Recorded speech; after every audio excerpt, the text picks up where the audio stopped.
I would say we had the backup Cortes, but I don't think it's the backup Cortes. We got Kingsley Cortes, who was, I guess, the chief operating officer over at Getter. You're now at the Center for Renewing America, Russ Vogt.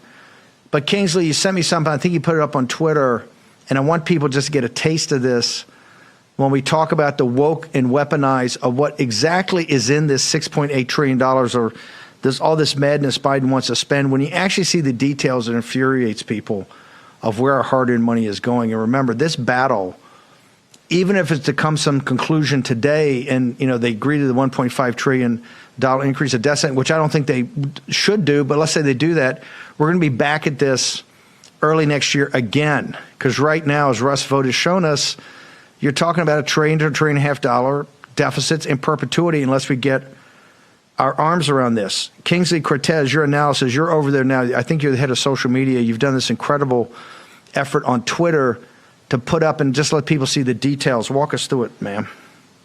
Yeah, absolutely. Thanks for having me, Steve. So, as you note, the House Republicans recently passed a debt limit bill that is going to stop the growth of our debt and deficit.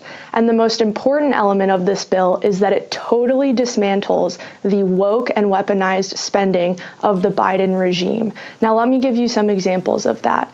The State Department is currently using your taxpayer dollars to fund pride parades in Prague, LGBTQ poetry in Latvia, and LGBTQ movie nights in Australia. The Department of Health and Human Services is funding mental health care for trans women in Brazil and abortion equity in Philadelphia and all across the world. The Department of Education is funding anti-racism training for children as young as 3 years old. And they're even funding grant programs that incorporate the debunked 1619 Project and Ibrahim X. Kendi's How to Be an Anti-Racist book. So what the Biden administration is doing is really a slap in the face to hardworking Americans. They're taking your money and pushing their radical agenda, not only here at home, but abroad as well. I mean, to put it bluntly, Steve, the U.S. is now a major export in wokeness, in CRT, and in depravity. And it's a shame. And I'm really encouraged to see the House Republicans putting forward a bill that will take a step in slashing all of that bloated bureaucratic spending. How do you think, if Biden comes back and puts it in his face, is it your thinking that we should even go further and do more cuts, or what would be? You guys have done an amazing job over at the center of walking us through a 10-year, hey, get to a balanced budget, right? And I think Russ has got, I don't know, $10 trillion of cuts over time, and we get there without touching Social Security or Medicare.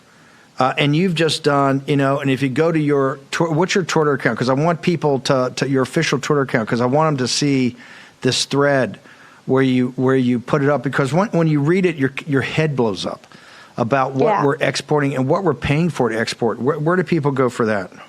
Right, absolutely. Go to @AMRenewCitizen. We're on all the platforms.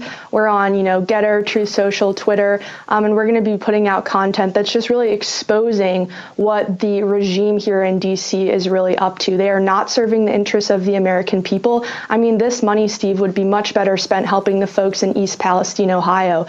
But of course, the Biden administration has no interest in that. What they want to do is fund, LGBTQ initiatives halfway across the world in places that frankly don't want it, right?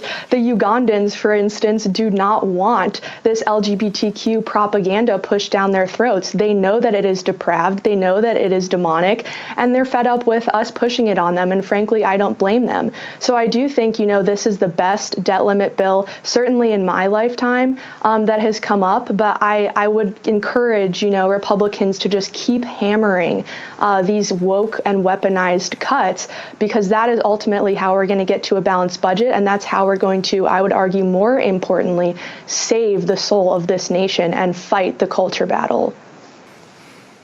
And Kingsley, if people go to the site, they can still see Russ's, well, you guys have the MAC data, you have the $10 trillion cuts. I realize this one's $4 trillion. we're big believers in Russ's program, or maybe even something hardcore than that. But people can also see that if they go to the center's website. Yes, absolutely. AmericaRenewing.com is our website, and you'll be able to find everything there. And again, please follow our social media channels. I'm going to be putting out a bunch of content over the next few, months as we have this debt limit battle. No, and Kingsley, I think it's going to heat up big league for you, particularly early next week as this meeting takes place in the White House on 9 May. So it's going to be a big one. Kingsley, glad you're at the center. I couldn't think they could get a better person to be on top of things. Really honored to have you on here. Thank you, ma'am. Thanks so much, Steve.